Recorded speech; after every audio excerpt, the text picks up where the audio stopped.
Allahümme inneke afuvun kerimun tuhibbul affe fağfu anni. Allahümme dibbil kulubi ve devaiha ve afiyetil abdani ve şifaiha ve nuril absari ve ziyaiha ve ala alihi ve sahbihi ecma'in.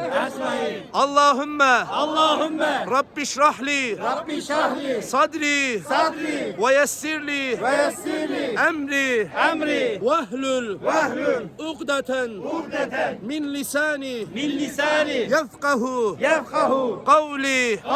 Rabbi kad ateyteni minel mülki ve allemteni min ta'vilil ahadis.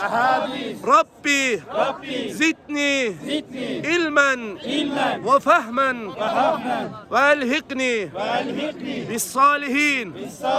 Allahümme haza şanu leyse bişani ve haza'l mekanu leyse bimekani. Allahümme yessirli emri vehlul uqdeten min lisani. Subhanallahi ve bihamdihi subhanallahil azim.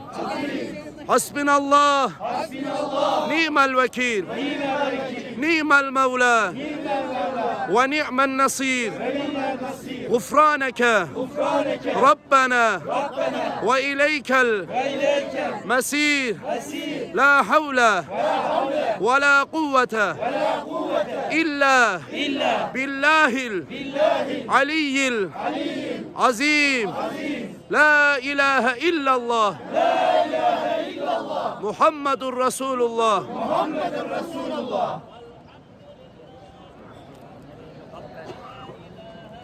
ربنا آتنا في الدنيا حسنة وفي الآخرة حسنة وقنا عذاب النار وأدخلنا جنة مع الأبرار يا عزيز يا غفار.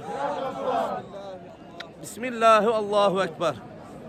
Allahümme Rabbena atina fid dünya haseneten ve fil ahireti haseneten ve qina azaben nar ve edkhilna cennete ma'al ebrar ya azizu ya gaffar ya rabbel alemin. La havle ولا قوة إلا بالله علي العظيم. لا إله إلا الله محمد رسول الله. لا إله إلا الله محمد رسول الله. Hacerul Esved'i selamlayacağız. Bismillah vallahu ekber. Bismillah vallahu ekber. Bismillah vallahu ekber.